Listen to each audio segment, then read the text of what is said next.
Welcome to Thriver Talks with Stephanie and Nalie. I'm Nalie. And I'm Stephanie. And today is episode 23 with our first Thriver Talks Live. And this is our very first virtual meetup where we could talk about all of the obstacles that we are collectively facing in addition to COVID-19 as patients. So without further ado, here's episode 23. Hello, everybody. Yes. Thank you guys for joining from all around the world. It's so cool just to see like the power of social media and how so much good could come from it too, right? Like all of us being able to get together and have an intimate setting to talk about issues that I think only we could relate to. It's insane. Right? We currently have 27 people. More people will be joining, but we have people from Ohio, the UK, Ontario, Montreal, Toronto, Pittsburgh, Detroit, the list goes on, Long Beach, North Carolina, Barcelona, wow. Niagara Falls, Vancouver. It's fascinating to see how we're all connected despite all of this. Last week we did like our usual recording where we talked about the struggles that, we're facing as patients, like, the additional fear and anxiety coupled with what we're already going through. And, as the weeks have unfolded, like so many people have been reaching out saying, that, there's all this fear around going to get treatments and not being able to access. For myself, I live in New York. So my hospitals are actually like COVID centers where they're treating patients. All of our hospitals have turned into COVID centers, and now we're having limited access to treatments. And I think collectively we're all feeling some kind of change and trying to navigate through, a diagnosis coupled with all of our limitations around COVID. So we wanted to continue the conversation and have a safe space for us to like share ideas and just have a place to talk about all of the experiences we're having so we can form this sense of community and knowing that we have each other to lean on right now. So true. And right before we all logged on to this meeting, Steph was like, oh my gosh, I just feel like so anxious. There's so much going on.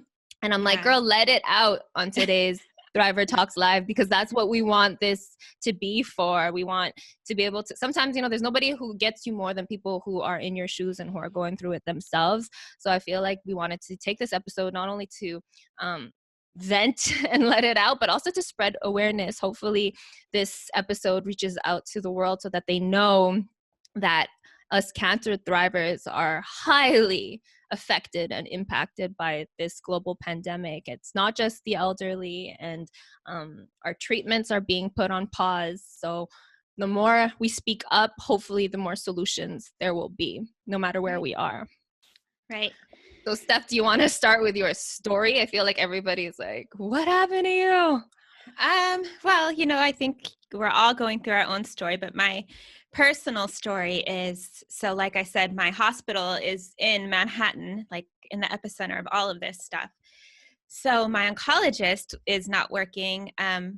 She's working remotely from home, but I had an option to go into the city to get treatment. And if my oncologist wasn't there and her assistant wasn't there, I just wasn't comfortable. So I had to spend literally days. I know that in Canada it's different. You have universal health care, but here in the States we do not. So insanity. Yeah, I literally spent like 3 days like conversing with insurance and back and forth with the hospital so I can get my drugs approved to be sent to me so I could self-administer at home. So that was very stressful in of itself, because being the middleman between, the hospital and the pharmacy trying to get the drugs approved. But, where there's a will, there's a way, and I got them approved. And just so if anyone here doesn't know my diagnosis, I have been thriving with stage 4 metastatic breast cancer for 9 years. I was diagnosed in 2011. And at current, I am on a protocol of Faslodex injections, which I do monthly. I do Lupron monthly. And at home, I take Ibrance and Arimidex. So I needed to get my Faslodex and Lupron injections. So I got those the other day, and I was just prepared as cringy as it was, I was going to have to give them to myself. But I swear I believe in like God and angels. And literally the day before I was supposed to give myself shots, my manicurist called, of all people, to check on me. And I just was venting like, oh, I'm doing okay, but I'm really nervous. I have to give myself these like gargantuous shots tomorrow. Lo and behold, she's like, I have 3 clients who are nurses. Let me reach out to them. So she reached out to all 3 of them. 2 of them had been exposed to COVID. So obviously they weren't comfortable coming to my home. But the last woman oversees all in-home nurses. So not only was she working from home, she hadn't been exposed to the virus, but she came over with glove and mask and brought my manicure woman with her. Sunny is her name. To teach her, like, should I have to do this going forward? She would teach her how to do the injection. So like literally in my living room, I had my manicurist and her client masked and gloved, and they gave me my shots, which actually I have to say she did amazingly, probably better than most nurses at my hospital. But needless to say, it was like, I was able to give myself treatment at home. Which you had to fight for, by the way. I think that's a really huge point to add, that Steph really fought to get those drugs sent to her house. And for those who don't know Faslodex, like the injections as long as like my palm to my finger, they're super long.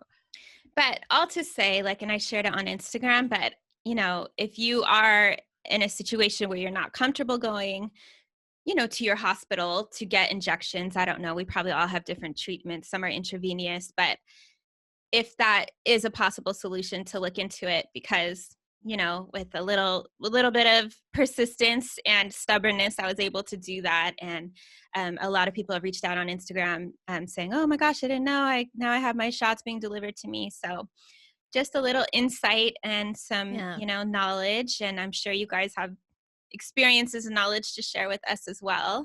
And then today, right after our call, I have to jump on the call with my oncologist. So definitely in the thick of it all. Exactly. I have a scan coming up next week to see what's going on. And so far, so good. I don't think it's canceled. However, they did say that they were going to call me the day before to confirm whether or not it's still happening. And they're going to ensure that I don't have any side effects, and they're going to interview me. And of course, this is going to be the first time that I'm going to go by myself. My boyfriend has always supported me, and it's always puts me at ease to be with someone, which is why my heart goes out to anyone facing treatment right now who have to go by themselves. I'd love to hear from you and how you're coping as soon as towards the end of this interview. But like, I can't even imagine what it must be like, because my family accompanied me all throughout all my 20-something chemo treatments. And I really think that that's what got me through. So my heart is with you if you are doing that by yourself. That's pretty scary. And then I know that my oncologist, I'm going to be speaking to him on the phone instead to get my results and that. But it just makes me wonder, like, what about like blood tests? What about like, don't you want to see me? It adds anxiety. So yeah, we totally get it. I know that Lissa, I wanted to get Lissa on here to share, because for one, Lissa's part of our Thriver Talks team. Yay! She's incredible. Yes. We just wanted to give you a big shout out for all your help coordinating our episodes and our descriptions and all that. My pleasure. You know that it is, so. You want to share your story? Hi, Jamie. I see you. Jamie's like, yeah. Share your story with everyone and introduce yourself. Oh my goodness. Yeah. So I'm Lissa. I was diagnosed with stage 3 triple negative. So Kelly, yes. Okay. Woohoo! And Daniela, awesome. In 2016. So, and I was 2.5 years cancer free. And then a year ago this month, I was diagnosed stage 4. So the cancer returned. But as far as I know, I'm currently NED. So yes, so grateful, so grateful. I'm on Tecentriq, so I am going to treatment every other week on my own. But honestly, for me, immuno has been kind of old hat. Like I just go and it's just routine. So it's not too big of a deal, but I did have someone treated for the first time next to me at my last treatment. And I just like, my heart broke for her. So yeah, but I have to tell you that yesterday my husband was like, it was a year ago. Like we were kind of, shaken, obviously, especially with the triple negative. And right when I was diagnosed, I ordered my Thriver necklace and I haven't taken it off. And a month, into treatment, we hiked up Camelback Mountain in Phoenix. And my husband like was joking around. He was like, Thriver, like, and then a year later, here we are. And he pointed to the necklace again last night and he was like, booyah, like still doing okay. So grateful and doing we well. have to share, because I feel like we also want to share tips on what you can do to ease the anxiety during self-quarantining. But can you please share the fact that you manifested the shit out of working with us? Because this is something y'all can do at home because it works clearly. The craziest thing. So one of the ways that I like deal with stress is my daily routines. And one of the things that I usually do is just I journal every day. Like I do gratitude journaling and what I envision for my life. And so part of that was doing life coaching training. I worked for 10 years as an LPC, as a therapist, and I just really loved coaching. So last year, right after I was diagnosed, I had already signed up for coaching training. So we were like, we're going to go through with this. And we had to put like people who, I can't remember what the exact term was, but it was talking about the power of community and how when you work together, you have a lot more impact. And so the top two people were Nalie and Steph that I wrote down a year ago. And I was going through working on my website and I was just shifting through all my books and I found it. Like I forgot I had even written it. Wow. It was amazing. So the power of writing things down. Yes. So that's something, if ever anyone's feeling anxious, do envision your future, do write it down, do like dream and that clearly it works because we knew that Lissa had an inspiring story and that she was starting her podcast and that she was a life coach. So we were like, let's have her. We need some help for Thriver Talks to get these episodes out weekly. So we reached out to her and boom. Yeah, I think writing those things, I was just talking with Jay last night. It's like a line in the sand. It really keeps you like moving forward. And I think it's cool to look back and see all the things you wrote down that have happened and be like, I'm still here, Exactly. Yeah. It's almost like the kind of like the same concept of a vision board, right? Like putting all of the things that you want to see come to fruition or manifest. And it's so surreal to look back, as woo-woo as it may sound, when you look back at your board after a year or what you've written down, you're like, oh my God, this happened, this happened, this happened. So powerful practice indeed. It is. It's amazing. So bless Michelle. Michelle just wrote in the chat that that's how she felt when she met us at the breast cancer symposium. Oh, hey, Michelle. Thanks, Michelle. That's so cool. Yes. So cool. Anne left a message, comment saying she had a shot at home today as well. Luckily, her mom knew a retired doctor that was able to do it.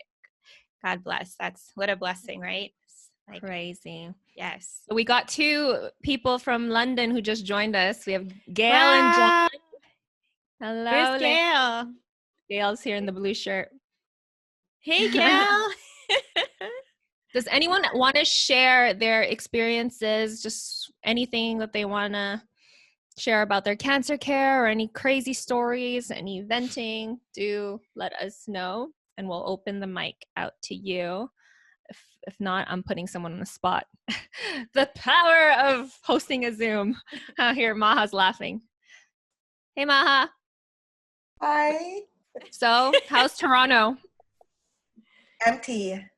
Toronto's empty. There's People nobody outside. Good. But I need to vent. Okay. Go. I do need to vent. I feel like not everyone is following the instructions to stay home, and it's so selfish. Yeah. Where do you see that? Well, it's happening here. So they actually had to charge people to put it up to $1,000 fine in Brampton because people are having parties at the park. Hell no. I know. It's Yeah. crazy. It's almost And like, they don't think about like us, that we're immunocompromised. And it's not even just us. Like everyone's affected by this. We're all connected as one. And I feel like everybody needs to do their part. Well, I think what we're doing right now is we're doing our part and coming together, 34 people online right now. And I'm going to post this and we're going to share this and we're going to express our concerns and how seeing these clusters of people partying, not respecting the rules, brings us extra anxiety in our already anxiety-filled lives. So that's what we can do, but that's crazy to me. yeah, it's almost like selfish. I see it as selfish or like arrogance, to see people out, like, not realizing just because, we may appear normal, like you never know what somebody's going through and for everybody. So yeah, it's been, especially here in New York, I'm not saying we have it worse, but it is a hot spot. And ironically, I moved from Los Angeles, born and raised, and I moved with my boyfriend in New Rochelle of all places. Oh my God. If you guys saw, but it was like not funny, but I'm just laughing at like what are the chances of all places to move me to. He moved me to New Rochelle, which was like the first outbreak hotspot epicenter. So people in our neighborhood have it everywhere. Like I haven't left my house literally in 25 days, but I've been finding things to do outside, like rebounding and jumping, and I'll kind of like eavesdrop on the neighbors' conversations. And, you hear, oh, my nephew has it. Oh, this one guy down the street, he got it and his parents got it. So it's very prevalent in our neighborhood. So to still see people out in our neighborhood is almost just like, what are you thinking? So yeah, it's very frustrating. Alex wants to say something, so I unmuted you. Go for it, girl. Yeah, thank you. How are you? Yeah, so good. How are you guys? Hey, Alex. Good. Good. It's so nice to see you guys, and thank you so much for hosting this session. I just wanted to make a comment about being a young person that is at risk. I had to hold my breath when I had radiation, so my lungs bore the brunt of the radiation versus my heart. And I just feel like there's been some people that are saying to me, oh, well, you're young, you're fine. Well, no, I'm not fine. Like, I might look like I'm fine, but my internal damage, like, it puts me at risk as well. So I think just being with you guys and kind of, we've probably gone through similar experiences or had people say, oh, you're fine, you'll be fine. That's what gives me anxiety, is the people that tell me, oh, no, you're fine, don't worry about it. Well, I am worried about it because I am at risk. Yeah, and you have every right to feel that way. Steph as well, we both have pulmonary metastasis, so lung metastasis.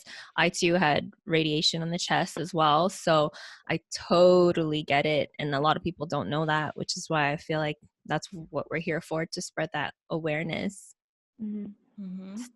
Steph, you wanted to say something?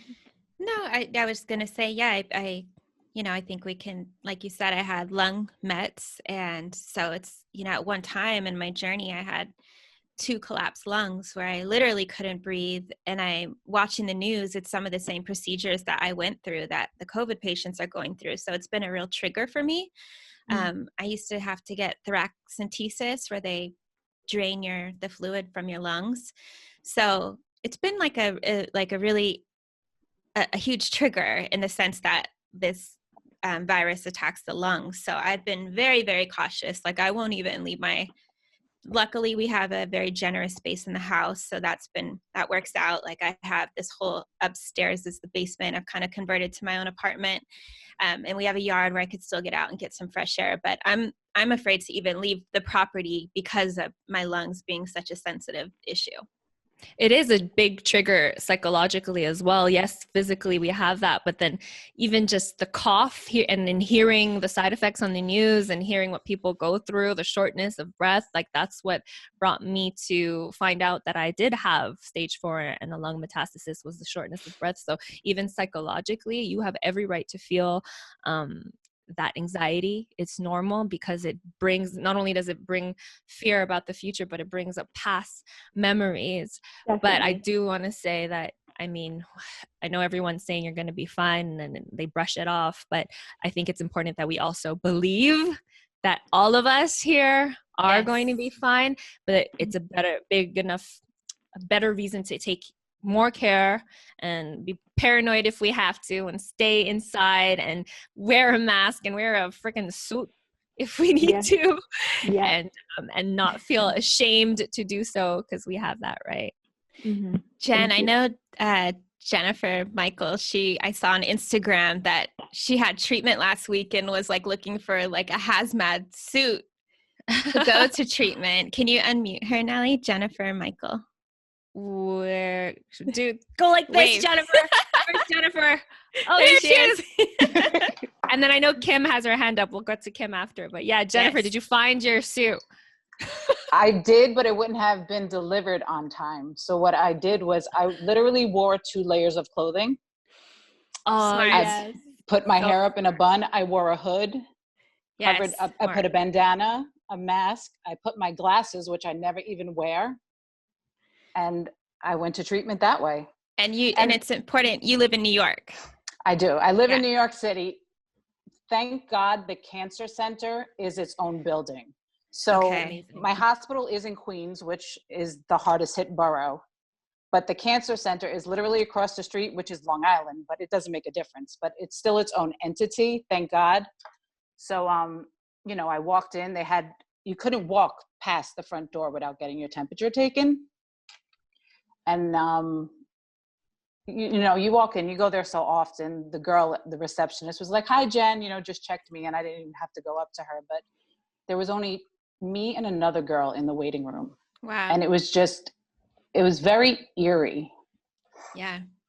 So I appreciate the precautionary measures that they took, but I couldn't get out of there fast enough. I literally stripped in the parking lot, like took the layer off, put it in a bag, put it in my trunk, and couldn't get home fast enough to just jump in the shower. And I since have been fighting with my doctor because I only do Herceptin now, but I know that there's a newer Herceptin that you can do at home in a needle. So now I'm going back and forth with her, trying to get her to approve that. And, her big thing is that it's not as much medicine, but I keep trying to tell her that I'm the patient and my fear of going to the hospital is so great that it should be my option. Right. I understand the risk with taking less medicine, but by the grace of God, I'm doing very well. My cancer has been stable for 5 years now. Wow. So stage 4 thriver, right? For five years. Yeah. Stage 4, Mets to the bones, Yeah. So, but I feel like it's my option. Absolutely. 100%. Yeah. I think that's a great message right there, that you should have options and you should have that choice. And if you have to put your foot down, like Steph did and had to fight for her Faslodex to get it home, do so. We have to be our own advocates. And unfortunately, due to this pandemic, things are a little harder than usual I know, especially in the States, they already are, but a bigger reason to empower yourselves right now and demand whatever it is you believe you need and what's right for you. And really, they do have the power to release these drugs. Most people, I think it depends on your insurance as well. But, if you have the choice, don't take no for an option if that's what you want to pursue. Mm-hmm. Right. I mean, because it felt like, what were my options? Going to the hospital and possibly catching COVID, or not going for my treatments and my cancer possibly coming back? Like, neither was a win-win situation. Right. Neither was a winning situation at all. So, I'm still fighting with them. When we hang up here, I'm going to call my doctor again. Yeah. Good for you. Be persistent. Yeah. Yes. Yeah. I'm going to give the mic to, thank you, Jennifer. Let's give it to Kim. She had her hand up. I love this app. This is awesome. What do you mean a hand is up? Hi, Kim. Hi. I'm at school and we always have to raise our hands through my MBA program. So I'm used to Zoom. So I'm recently diagnosed. I was diagnosed New Year's Eve this past year with bone mets. I'm on a very similar regime as Stephanie is, where I'm getting the injections and I'm on a daily dose of Ibrance. Actually, in mid-February, I was hospitalized because I had extreme shortness of breath and I couldn't breathe. Mm-hmm. Thinking back, I easily could have had COVID. I'd only been on the medicine for 2 weeks and they were very worried and scared at why I couldn't breathe. My oxygen kept depleting. But I turned out to be fine. And I think the interesting part with my treatment now is I'm still going in for all of my injections. I feel my hospital in New York City is doing a really good job at screening people. You come into contact only with the people taking your blood or who's giving you the injections, and they consolidate everything to one person. So I feel like as long as I'm wearing a mask, that person's wearing a mask. So far, it's been okay. Where are you from, Kim? Sorry? I live in Hoboken, New Jersey, outside of New York City. Okay. My difficulty was, since I was hospitalized, my doctor was very quick to say, maybe you should work from home with all this coronavirus stuff. So I've actually been at home since February 13th. Wow. And it's been a really long haul. So for the first time in 6 weeks, my husband and I actually thought to use our in-laws beach house since I didn't have any appointments. So that was a great thing. If anyone else has the opportunity to get out of your confined apartment, because I was so scared to walk on the streets. I'm sure Jennifer, who was just speaking, feels similarly. Like everyone's working from home, which means everyone's going on runs. Everyone's walking their dogs and their kids and playing outside. So it was just hard to actually be outside and have fresh air. So it was really nice to go somewhere that like we had our own yard. And my parents self-quarantined for 14 days and now bring us all our food so that no one has to go food shopping. So I'm kind of the opposite. I am still going to the hospital. I'm dealing with it, but I feel like I'm newly diagnosed and my numbers keep crashing, and I want to make sure I have interaction with people and that they're actually looking at my charts. Because I'm scared if I don't do that, then they're not. Like, I keep calling being like, I have peripheral neuropathy. My hand's go numb every hour and no one calls me back.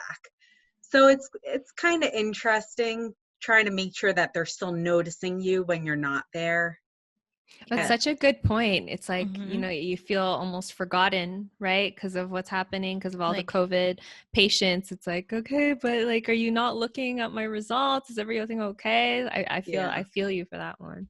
It's kind of like out of sight, out of mind, right? And the power of being in front of somebody is, obviously in most cases more impactful than sending an email, right? So yeah, but I think being hear your own advocate is really important, and making sure you're staying on top of it. I've always felt, even from the beginning of the diagnosis, because I was diagnosed stage 4 right away, that sometimes the doctors didn't pay as much attention because I wasn't going there for chemo treatments every 2 weeks. And I constantly tried to make it known that like I am just as important for you to focus on my records and for you to call me back when I have questions. Absolutely. Thanks, guys. Thank you. Absolutely. Kim, I wanted to ask you one thing though. Since you've been like isolating since February, what have you been doing? I feel like you must be a pro at self-isolating. Yeah. What have you been doing to keep busy and keeping your mind? I have a couple things. Peloton offers a free 90-day trial for anyone who isn't on it. And I've been doing at least 30 minutes to an hour of yoga. And then I did their sleep meditation program where they do 5 to 15 minutes of meditation every night. Kind of what Lissa was saying, gratitude meditation or gratitude writing. For most of it, I was working, and I just went on short-term disability because I couldn't function through the fatigue and hot flashes. And my job was demanding 12 hours a day sitting at the computer. Wow. So I was working for most of the time, but now I've been off for about 3 weeks and just doing a lot of meditation, yoga, power walks. Peloton has power walking. I highly recommend the app. It's really great. Feel free to follow me, Kim Pad. Yes, everybody, let's all follow each other. You guys, just a tip. I think you can click on your name and change it to your handle if you want to connect afterwards. That way people could stay in touch. Thank you for sharing. That was very Kim. insightful, giving a different perspective from going into the hospital. I wanted to share a message that was sent to me privately. This person has no mic or video, but they wanted to share that not everyone is able to access treatments when they need it. Clinical trials have been closed in Canada to anyone newly needing them. For myself, I have MBC and do have choices, but many others out there who need a trial are not able to access them due to COVID forcing trials to not be open unless you're already on one. So that's pretty heavy, you know, like if you're stage 4 and depending on a clinical trial and not being able to have access to these trials, it's kind of devastating, you know. Absolutely. Like how do you even navigate through that? I just, not to take too much time, but I had a consultation with the doctor last night, and he was in the midst of treating COVID patients. So he literally jumped on the video chat with like a mask, the darkest circles. He, you know, like you could tell he had been like, you know, Working up like for a dog. days. And he still took the time to talk to me, but he just said that now is just such a devastating time for patients, even his own patients, because, you know, exactly like Ash just shared, having limited access to trials and new drugs that are out. So just to tack on to that. I love hearing everyone's experience, and I'm eager to hear Anne. Anne just wrote in the chat that she wants to share her treatment experience here in Spain. Wow. Anne, here's Anne. Thanks, Anne, for waving at me. Hello, Anne. Hi, you guys. Hello. From Spain. Oh my gosh. Cool. How's everything in Spain? I know it's probably one of the worst countries right now. Yeah, I think we're similar to New York, probably. And Italy. Yeah, I think Italy, New York, Spain are up there right we've now. been in complete lockdown. Like, we haven't been allowed to leave our houses in 28 days unless we're getting groceries. How does that work? I'm so curious. So if you need groceries, what do you have to do? Well, because we live in the city, so we can walk. Like, I have a grocery store across the street. I have a bakery that's open that we could go to. But my mom's 70 and I'm stage 4, so we haven't left in a really long time. I still have to go to the treatment, so I have Herceptin, but that was like because you have to have a piece of paper that allows you to like walk around town. So if you're like, there has to be a reason, which is like you have a medical appointment, you're grocery shopping, you're visiting like somebody who needs help. And so trying to find somebody, I don't have a car, so like trying to get to treatment, which is halfway across town, like was like so much anxiety. Like, what am I gonna do? How am I gonna get there? So luckily my boss came and picked me up. And then she sat in the front seat, I sat in the back, mask, gloves, you know, all of everything exactly the same. And then as soon as I got home, stripped in front of my door, took all my clothes off, jumped in the shower, just like wouldn't let anything, you know, just all these things. It's like you can't help but go through them. And then the other day so my scans have been canceled, which I'm like, I can do this. I can do no scans. I'm fine with that. But I also feel like I don't know if my treatment will ever be canceled. And for me, like every time they say, do you have treatment? I'm just so grateful that I still get to have treatment. Mm-hmm. And so like, for example, I got an email 2 days ago and it said treatment rescheduled, and my heart just sank, you know. I was like, no, like this can't be it. And then I opened it and it was like rescheduled by 2 hours, and I was like, don't put that in the email headline, like can you just tell me right away? I was just like freaking out. So I have treatment next week, and you know, I'm hoping I can get to go, and hopefully I have my same system again, but I'm taking treatment as long as I can have it. I don't know if they'll ever say like, you know what, you're no longer a priority. So as long as I'm a priority, I'm in a clinical trial, I'm going to keep going in there and just be careful with my mask and everything. Oh yeah. Wow. You tell them that you are a priority. Exactly. Yeah. Wow. I think it's so great to have like you and your perspective from all the way from Spain. And I think it's important to highlight like you saying that your boss coming to pick you up. And for me, my nail lady showing up to my house, that is as dark and hard as these times are. I feel like a lot of good is coming out of it, or a lot of a lot of positive people, a lot of love, a lot of compassion, you know, just to look towards the light or see some of the silver linings, is that a lot of people are putting their best foot forward, and you could really see a lot of love pouring out of this situation as well. And I feel like because we have cancer, I already know my people, you know, like I kind of like, I found my people before this, where I feel like a lot of people are finding their people now, but like I already knew who my support group was going to be. And so as soon as it started, like the same people that have been supporting me for 2.5 years they're still here, you know, they haven't gone anywhere. So Amazing. Amazing. Yes. Continued treatments and healing to you. thank you. Yes, You guys thanks for too. sharing from Spain. Beautiful. I know there's some hands up. Kim, let's go to Kim in Vancouver. Hey, Kim. Hey, how's it going? Good. How are you? Good. How are you? Good. Can you hear me okay? I can. Yes. Okay. I just wanted to add on a little bit to what Kim was saying, the other Kim was saying earlier, about people checking in, but I think just more from a support perspective from even like friends and family. It was, I had a surgery on March 13th, and this was kind of before everything kind of blew up in our area and got all shut down and everything. And so I started my isolation basically as of that day. And with everything going on, it was hard because all of a sudden, you know, I was expecting to have people kind of coming and going and helping with things like doing meals or, you know, helping with just some day-to-day stuff. And then after that, you know, we had to start isolating. And so it was a bit challenging just with the craziness of everything going on. And then still, you know, I felt guilty in a way saying something because I know there's all the stress that everybody's going through. But I was really feeling like a lack of support in some ways too, and really like struggling with that.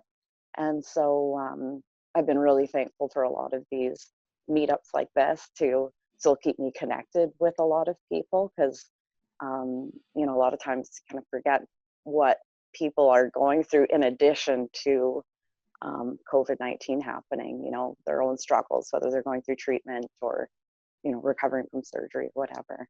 How long ago was your surgery now, Kim? It was, well, it was March 13th, so about 4 weeks ago now. And so things are like, I'm doing a lot better now. Things are healing well, but I definitely say the first couple weeks was hard because there was a lot of friends that were going to come over and Yeah, family, of course. and then, you know, so it was just me and my husband for a while there, and just, you know, and so he was there for a few days, but then he had to go back to work. And so thankfully I'm a total planner and had, you know, meals prepped in the freezer and different things, you know, so, and lots of Netflix and Disney Plus. Yes, it's the time for that. Exactly. I feel like we can't feel bad to binge watch Netflix these times. Give yourself permission. Oh, exactly. But in some ways it was nice to be able to kind of slow down and take a step back and be able to focus on things. Like I saw Maha commenting that, you know, doing meditations every night. And Maha also commented that you do TikTok now. Yes, I do TikTok now.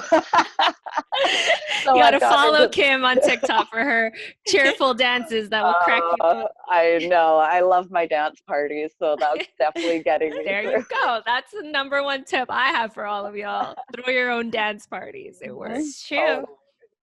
And if Kim's doing it recovering from surgery, I mean, no excuses. I know. I even had like my T-Rex arms going on for a bit. I couldn't move. That was the move. That was the move. All right, girl. Thank you for sharing. Thank you, Kim. More of this. And Kim's also going to be on a Thriver Talks episode coming up to speak about surgery, because a lot of people had questions on surgery, but I feel like that was a lifetime ago for me. And Steph didn't actually have surgery. So Kim will fill you in on some tips. So, well, we're excited to interview you. Yeah, so looking forward to it. Thanks, girl. I have Kelly has her hand up right over here. Hey, Jersey girl. Hey, hold on. Let me scroll over. I'm on my phone. Okay. Yeah. So I did a scan. Well, those of you that may have not followed me, starting New Year's Day, I started coughing, but I'm not someone that jumps to conclusions. So everyone else around me was like, you've been coughing for like 2, 3, 4 weeks now. You should tell your oncologist. So I went for an x-ray and there was nothing there, but I think I even told you, Nalie, like, I'm like, something's not right. Like, I just know in my heart, like, something's not right. And so I was continuing to cough for 7 weeks, and my oncologist was like, yeah, no, there's no reason why you should be coughing. So we did a CT of my lungs, and they found out that my lungs were inflamed, and that there was a spot on it that they were concerned with, not a nodule or anything like that, just a spot. And they actually had to consult my radiation oncologist, and they found out that it was a spot from radiation when I got radiation for breast cancer. So I had to redo the scan in 4 to 6 weeks. Well, that was last week. So when I saw my radiation oncologist, he goes, hey, give me a call when you have this scan, because I want to see it before your oncologist sees it so I can review it. And so I just get the phone call today so I was supposed to see my oncologist next Tuesday about the scan, but he's gonna be away because it's Passover, I believe. So they're like, we're gonna have to move you to the 28th. And it's like, it's frustrating, right? Like, excuse me if I get emotional, but no, let it out. It's like, I'm seeing my oncologist like every 8 weeks. And it's like, I haven't seen him since like the end of, if I don't count Miami Breast bumping into him, I haven't seen him since January. And now it's like, it sucks. Like, because I'm not on treatment, I'm kind of like last resort, like I know the spot in my lungs isn't cancerous, but I don't know. I kind of feel like I'm on the back burner now, because I'm not in treatment, and, it's not a big concern. But, like waiting like this long to talk to him about what's going on sucks. But I think I'm pretty proactive. So I was thinking like, hey, like, I know for a fact my radiation oncologist saw it. And so I called his office before I got on here. That's why I was late. That's why I'm like, I'm having a bad day. I know. I called and I was like, is he in today? And they're like, yeah. And I was like, hey, can you have him call me to talk to me about my scan? And so he's going to call me at some point today. So that makes me feel a little better. But, it's like, we'll like, all pray, all of us, for good news, right? I believe in like the power of all of us praying together and expecting for good news for you. Absolutely. It's just a stressful time right now, because you feel like, because you're not in treatment, because you're not getting chemo, because you're not doing certain things, like you kind of be forgotten about. And it was like, well, what about my blood counts? Like, I want to know like where I'm at. And it's like, it's same. It's very stressful. I think you answered your own. Yeah. And I think you answered your own concern. It's about being proactive, doing what you can versus what you can't. If you can't speak to your current oncologist, who can you speak to feel reassured? I know personally, I have my pivot nurse that I'm really close to, that she's just one call away at all times. If not, we have each other that we can lean on and turn to. And also it's about focusing on, okay, these are all the numbers. We want to know our numbers. We want the details, but how are you feeling right now? And girl, I see you doing headstands in your living room. Okay. Doesn't nobody have freaking crazy cancer in their lungs can do a headstand the way you did. I'm just saying, I think it's important that we all focus on our health, on our current health, no matter what the results are. If you're feeling anxious, you just need to let it out. And I'm happy you release that with us now and you cried. I think sometimes it's just because we bottle things up, and that turns into a lot more than it actually is. We create this narrative of the worst case scenarios in our head, but like, look at all of us thriving today. We can't control what's going to happen, but we can live in the present, and it's so important that we focus on right now. And you're doing amazing. And good for you for making, but then I also want to share, and Nalie and Stephanie, I know you can totally agree with me on this.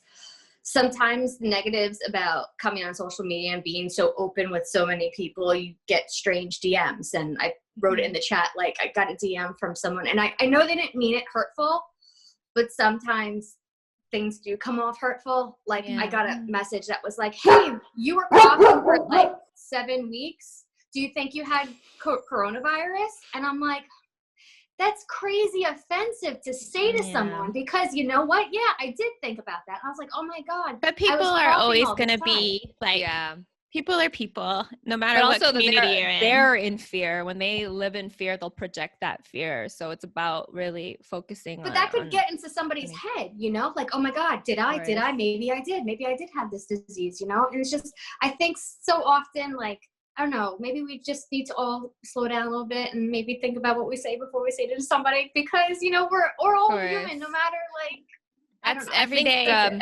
Lisa wanted to say something about the stress. Yeah. I think so much too. Kelly, I feel for you so much. My scans were pushed. And I think, like, I don't know about you guys, but stress for me is very triggering, like, in and of itself, because throughout treatment, like, what I heard all the time was manage your stress. And it's so hard, especially now too, because I think it's already such a triggering time. And we feel like when you tap into that survival instinct to survive, like, you have to push, you have to ask, you have to make another call, you need to go get your insurance, and it's just, it stacks up over time. And I think that alone too is so, like, triggering of our previous experience.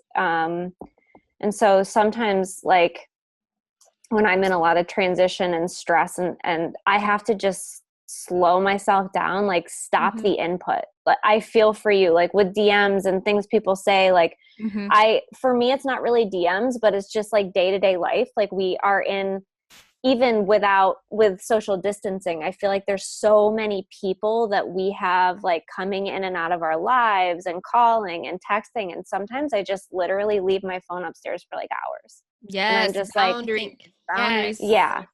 Like social distance on social media too. Like, that's such a huge one.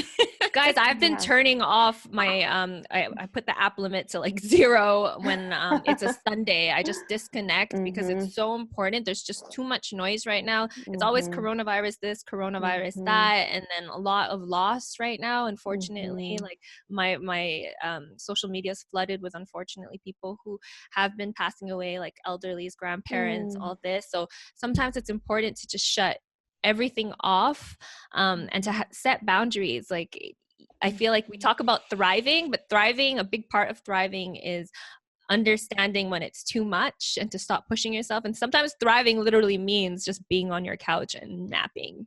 Like, that's thriving, because that's and actually letting harder. And just letting yourself feel like that. Like, man, just shut off everything and just feel, crappy. Let yourself feel crappy for 15 minutes, set a timer. And then at the end of the 15 minutes, like, I'm up, I'm going to do whatever else I need today. And maybe that is Netflix, but I feel for you. It's not, I can feel it's so stressful. It's so hard. So and protect your energy. I want to share, like, Stephanie shared a great social media tip with me. Sometimes don't scroll. Just, if you're gonna post, like, if just post, I'm really good at social distancing on social media. I'll totally check out. But I think that, like, if you have something inspiring that you want to share with your community, I just say, just post it, and you can check in later and check your comments and respond to the comments. But sometimes it could be draining and really take a toll on your emotions. I want to give Alex a chance to speak because she had her hand up. Hey, Alex. Hi, thank you Hey, Alex. for hosting this. I recognize a few faces. Yeah. So you were talking earlier about the people who are going through treatment now, and obviously going through treatment now. I was diagnosed on January 2nd with stage 2 breast cancer with lymph node involvement. It's hormone positive, and I started my treatments February 3rd. I went through the whole procedure, meet with the oncologist, the fertility and everything. And the first thing that I did when I got diagnosed was make my team. Who's going to take care of me? Yes. Who's going to help? And I planned out all of my chemos with who was going to drive me, who was going to be my +1. Everything was planned, and then everything on my third chemo, which was March 17th, was canceled. And then I had to convert my support system to virtual support system, which is fine, but it's been interesting going to the hospital so often. I feel like as a cancer patient, I actually go out more than normal people who are actively social distancing because of the blood tests. I had a portacath installed last week. All of these activities, if you will, that we have to do to continue our treatment. And it's nice that you guys are doing this now, because I actually used this pandemic to do my cancer coming out. I was very selective about who I told in my network, and I gradually told people, because when you go public, you open yourself to very nice comments, but you also open yourself to inappropriate things. And I kind of wanted to control that, but I used the pandemic to make my small but still network understand that it wasn't just affecting the elderly, and it wasn't just affecting the vulnerable, but it's putting a hamper on our treatment. It's stressing us out more than necessary. Doctors are being rerouted to other departments because their departments are obsolete. I know dermatologists are now being asked to work in the COVID center, and I mean, what about all those patients? When are they going to catch up? So I think it's really important to raise awareness and just to make people understand that we're all in this together, but it's a little bit tougher for some than others, but just to make people understand that do your part, be a socially responsible citizen, and we're gonna get past this. So yes, amen. I believe that too, and it's so nice to have like all these different perspectives, and like you're like in the thick of it, newly diagnosed, still getting your portacath installed and blood work and labs. So and like you said, you're going out more so than the average isolated person to go to your appointment. So that must be really difficult and frightening. So, but thank you for sharing. Thank you. And I believe we are going to get through this. And I think as we wrap up, because like I said, we have an hour, because I have an appointment with my oncologist, but I really want to end like on a positive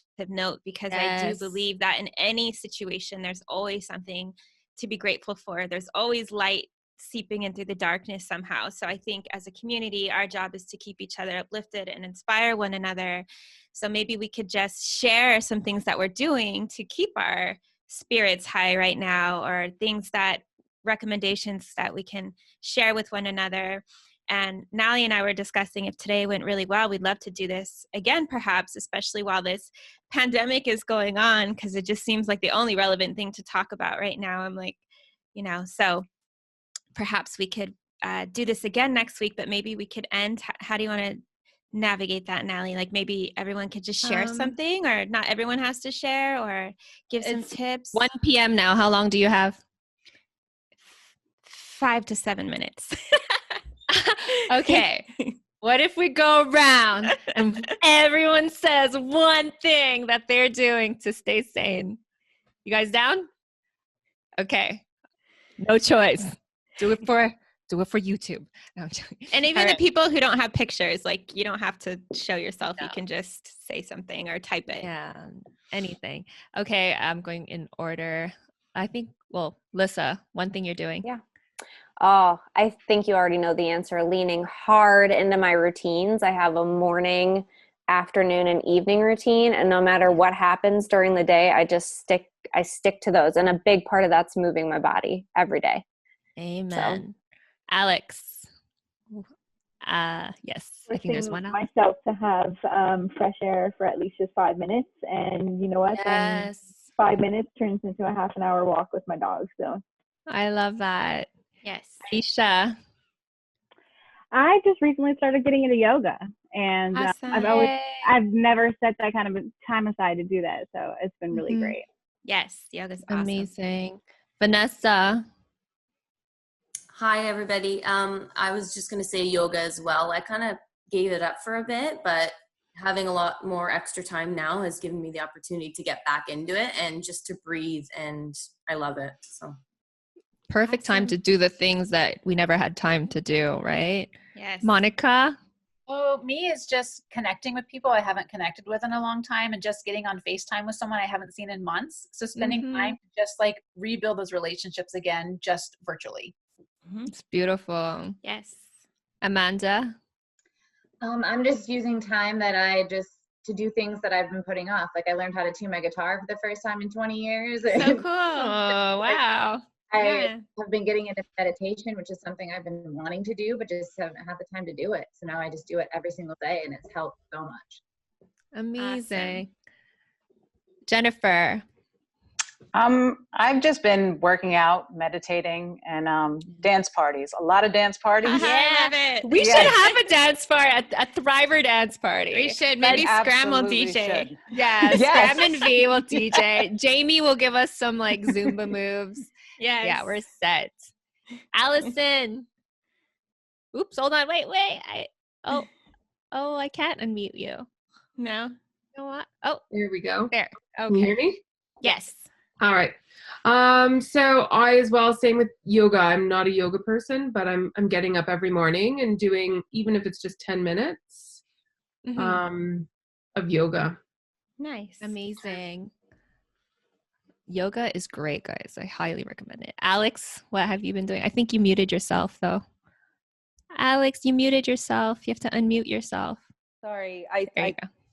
Okay, so I've been maintaining routines. I think that's important. So Yeah. Friday night dinners have now turned into Friday night dinners, but in front of my computer. And so that for me is important too, just to kind of maintain like a sort of normal in all of this. Beautiful. It's so important to have a routine. Jamie. I can hear you. Oh, your mic. Oh, do you want me to come back to you? You hear me? Okay. Yeah. Okay. Oh, you're cutting though. I've been getting back to. Oh no. Okay. I'm going to come back to Jamie. And Kim, go ahead. Jamie will come back to you. Kim. Oh, hi. Sorry. I think really meditation is key to keep calm and stay sane. Of course. Amen. Kavya, is that how you say it? Hi, you said it right. It's Kavya. Hi everyone. I'm still working on online school, so that's been keeping me busy. But just a lot of some crafts. I'm not a really artistic person, but I've been trying to follow Bob Ross videos. Trying to paint. That's awesome. I love that. I love Bob Ross. That's yeah, me too. Spain. This lady is thriving. Anne, right? Yeah. I bought a Switch right before they said we're gonna go on lockdown. So I've been teaching my mom Mario Kart, which has been really fun. And she's like, I don't think I'm meant for this. I'm not meant for this. I'm like, you should be having fun. You should be loud. So it's been really fun. Yes, more time for play, guys. When's the last time you did just something for fun? Beth, what you been up to? I also have been meditating every night before bed, helping to clear my thoughts. My mind races all the time, and knitting. Oh my God. Allowing a couple hours every evening to do that. That is definitely what has kept me sane since college, actually. You've been knitting while listening to Thriver Talks, right? That's I have. your post. I love that. Love that. Leanne, how are you? I'm good. I've been just connecting with my Ohana. I dance Hawaiian, so I love that. so my Oh yeah. got me through a lot during my treatment, so I definitely keep them close to me. And so we've all learned how to Zoom, including all the little ones. So our classes are crazy, but I honestly, it just puts a smile on my face when I see people that I'm surrounded with that I love. So cool. We're definitely having a dance party. It's over. Yes. Hey, to heck with cancer. That's her handle. What's your name again? I'm Julia. Hey, Julia. Hi, guys. I've been spending a lot of time reading, and also some people also said it, like, just a lot of time on TikTok. And so I've been like doing a bunch of pranks with my family and just like making everybody laugh. So it's been a lot of fun. Laughter Very is the cool. best medicine. Michelle. Hey, girl. How you doing, ladies? First of all, Hey, shout out to Michelle. everybody. But what have I been doing? Just basically, like Alyssa said, you know, routine. I busted out the old T25 DVDs. started doing those. And I'm also like, I always look up new recipes to cook and stuff. So my husband has been enjoying a lot of food and prepping the house for this time also. He actually bought us like a portable washer so we can wash our clothes here and we don't have to go outside. Nice. Amazing. Maha? Hey. We know what Maha's been doing. You just have to look at her Instagram. I got stuff. So I have been obviously meditating. I have a gratitude practice that I've been doing way before cancer. So I feel like it's really helped me during this time. And I've been reading a lot. And I have also been dancing a lot. So I'm a dancer. She sure has. You got to check out her page. All my teachers have been giving free classes on Instagram if you guys ever want to check it out. Amazing. So cool. Kim? You know, I'm going to say dance parties. TikTok dance party. I was like, I'm too old for this TikTok thing. And then I got on, so I seen everyone else was doing it, and I'm loving it. Kawana? Yeah, I was just sharing with the ladies that even in the midst of my second diagnosis and treatment, I was actually in Spain for treatment for 2 weeks. And no way. In the last day of my treatments on the 13th, my brother was murdered. So I had recently just therapy, meditating, praying, dancing, just journaling, whatever I can do to keep myself uplifted. Lots and lots of love to you. Yes, we'll be praying for you. We're with you. You're not alone. And thank you for sharing that with us. Yes. Anne? Oh, hi. Hi. Sorry also for her loss. That's so horrible to have to be going through that. I'm so sorry to hear. Just some things to try to keep busy. I've actually started a bar blend program online, which is actually really interesting. It was from another breast cancer survivor, sent it to me, which is great. And just trying to look forward to something every day, planning something that I normally never have time to do, that I now don't have to rush to do, which has kind of been a nice thing. Nice. That's a great tip to always have something to look forward to, even if that just means something for tomorrow. Just give yourself one little thing to look forward to. Daniela, I think you meet. Oh, there you are. Yeah. Hi. I was lucky to have this little one after treatment. Very, very lucky. He's actually cute. He's got his. He was born with some neurological conditions, lots of surgery, so he's having to self-isolate as well. So it keeps the anxiety down, just looking after someone else. He's innocent and stuff, so we're in it together. Very lucky. Angel. He's an angel. Such a blessing. True blessing. Very. Like I said, said we couldn't have any babies. And it can happen. Anything is possible. Yeah. Miracle. More surgeries than me, so Basically, what? Bless his heart. Thank you. Yeah, thank you for sharing.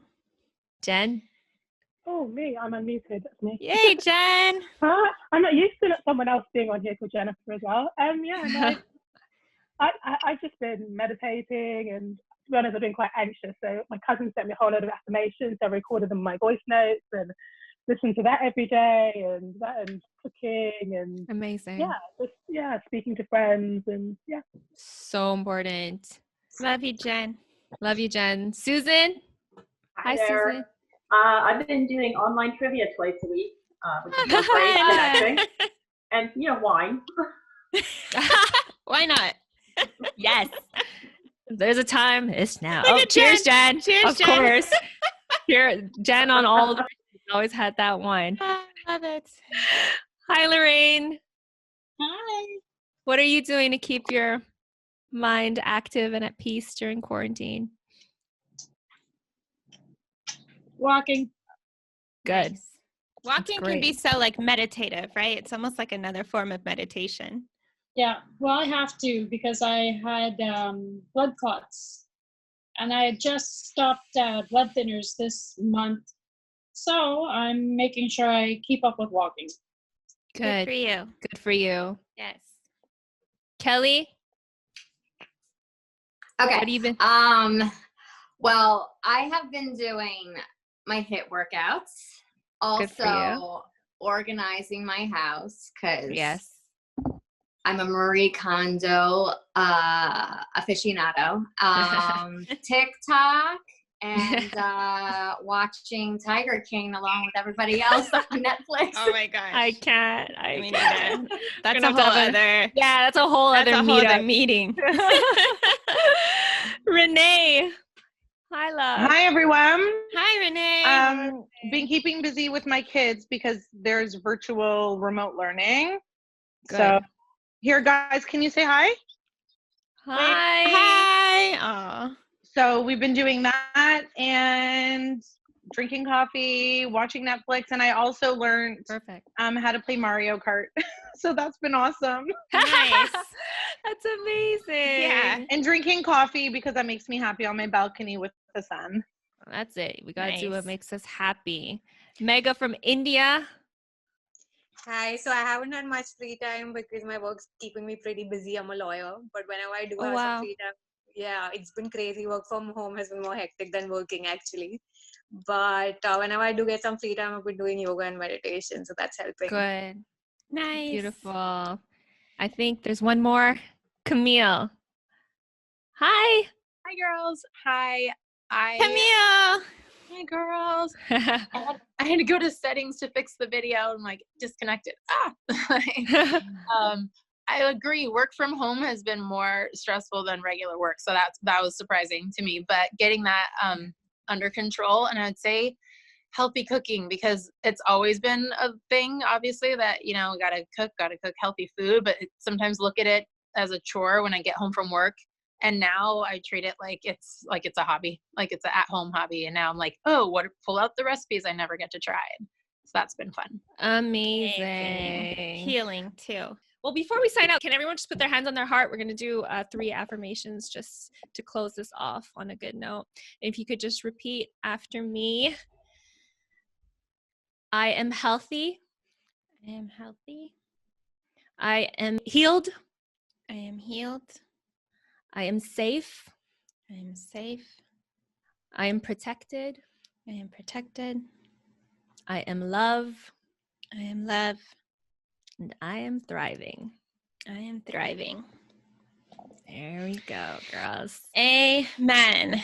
So if you or anybody you know could benefit from hearing our first live Thriver Talks episode, please share this episode with them. We are available on all major podcast platforms, or you can learn more on our website at www.thethriversguide.com. Always remember that where there's a thriver's will, there's a thriver's way. See you guys soon. Yay. Bye, Thank you everyone. guys for joining us. Love you all. Be safe. We love you. Bye.